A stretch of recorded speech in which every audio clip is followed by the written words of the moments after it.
Hey folks, when 3.15 lands in October, we're going to have a wipe of pretty much everything in the Star Citizen persistent universe. So almost everything you've acquired in game with Alpha UEC is going to get reset, and you'll start the game over with only the things that you've paid real money for or acquired through promotions, like for example the Xeno Threat armor. I imagine a lot of folks like myself are only going to have one or two ships to start off with, so I wanted to do a video to show folks that it's still very possible to do the most profitable bounty hunting missions in the cheapest, most common starter ships. In this video, I've got the Aurora MR, so let's get into it. So here, we're in our first VHRT, and we're against a Valkyrie. We get into weapons range of our laser cannons and start engaging. We're a pretty maneuverable ship, so we can do a reasonable job of avoiding the incoming damage by rotating around him. We've got pretty quick rotational speed actually, so our pitch and yaw are pretty quick, similar, almost as fast as an Arrow or a Gladius actually, but where we kind of fall flat is our ability to actually change our directional speed. So like if you imagine the direction that you're heading in order to slow down or change it, that takes a little bit longer.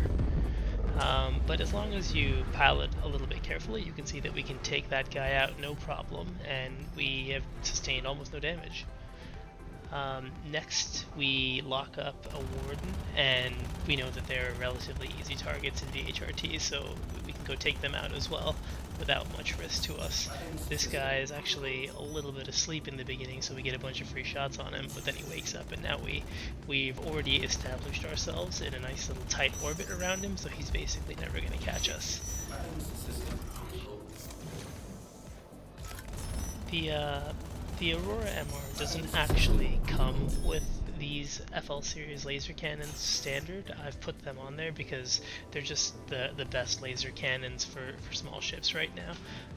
The DPS of all laser cannons from size 1 through size 4 are all the same within the same size, but they have different prices and signatures, and surprisingly enough, the FL series laser cannons actually are the only ones that don't have any weapon spread, so technically your shots will land a bit more accurately, and so those are the ones that you'll usually see people using and recommending. Here we actually get a treat and we get to fight against a Hurricane, which is the most difficult target you're going to come across inside VHRT, so if we're able to take this guy out, we know that we're totally set to beat up on Hurricanes and handle VHRTs no problem. We do have to be extra careful as they're pretty fast and they do a lot of jousting and they have a ton of DPS, and so we'll just watch our shields and change our capacitor back and forth as needed, but easy to take him out, no problem. So now we're against a real challenge. We've got another VHRT and we see that we've got a Hurricane in front of us, and right as I close into weapons range, two of his allies spawn in as well, so we're going to be against 3 ships simultaneously, with one of them being a Hurricane. You actually find out later in combat that actually there were 2 Hurricanes here, so that's what makes this combat a little bit more spicy than the other ones. But for now, I just primarily focus on this bounty target Hurricane so that I can take him out, collect my money, and warp away if I need to, depending on how much damage I've taken.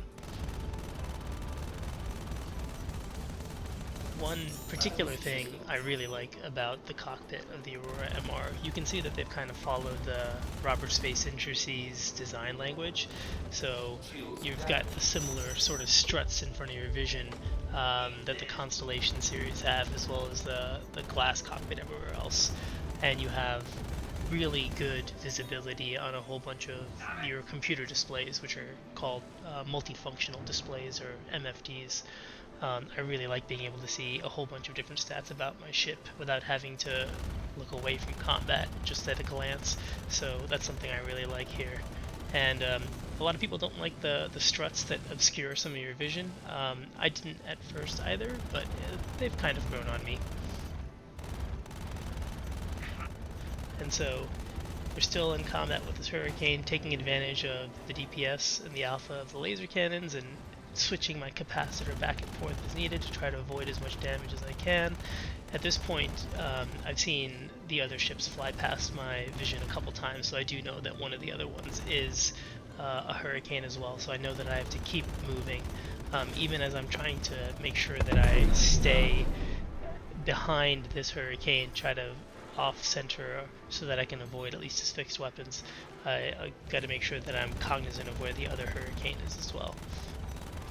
The next target that I lock up is a Warden, and so I know one of them, other ones is a hurricane at this point, so the Warden is the easier target, so I go to kill him first to remove that extra target off the field, so then I can just focus one-on-one with the other enemy hurricane. Wardens are pretty slow and easy targets, so I'm not really too worried about him. I'm actually paying more attention to the hurricane that just flew across my flank and trying my best to avoid the hurricane's line of fire more than anything else.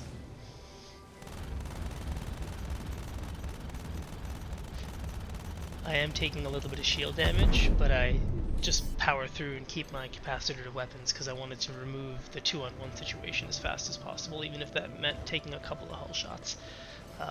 But the Warden blew up right as I lost all my shields, so then I was able to set it to recharge while I try to position myself on this final hurricane.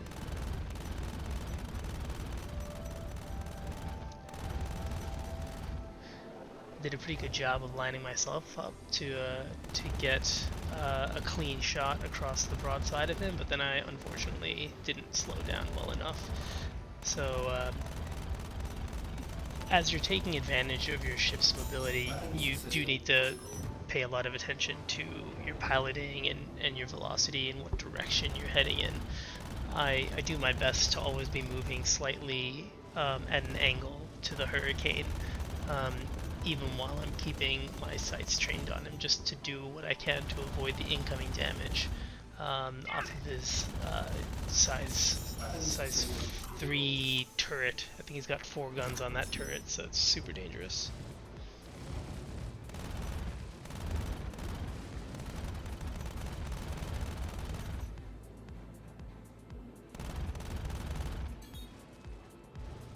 I actually also played around with the components on the ship between the last VHRT and this one. I actually changed the coolers from the default industrial coolers to military grade coolers for this combat, but it doesn't seem to have changed anything, so I would just recommend keeping the stock coolers on the ship. You'll still have your guns overheating every so often, but it's not really too much of a problem. You can try and be tactical about it, and when your guns overheat, let them recharge full ammo and then set your cap to shields.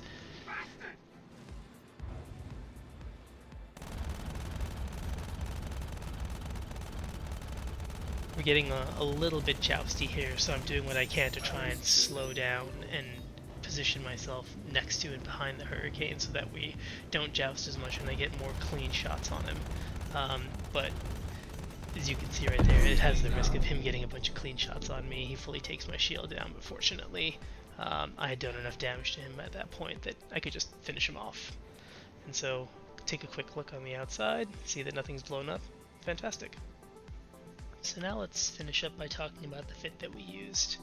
I changed all of my weapons to fixed. I don't like having a mix of fixed and gimbals, and at least in the current patch, gimbals are not particularly effective. Our ship is agile enough in its rotation that I think fixed weapons serve us pretty well here, so that's what I've gone with.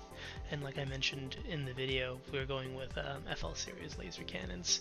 I'm picking cannons over repeaters because they'll fire for a lot longer before needing to recharge compared to the laser repeaters, and they do about the same DPS, so you'll be doing more effective DPS because you'll be spending more time firing and less time recharging. I've put stealth components on a couple of pieces here, on the power plant and the shields. The power plant I would recommend because it has a large contribution to your overall signature for your ship.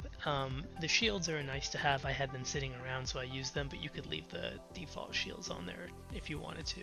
You could even leave the default power plant on there if you wanted to. The only real difference is when you see an incoming missile, you might have to shoot off some extra decoys to avoid it.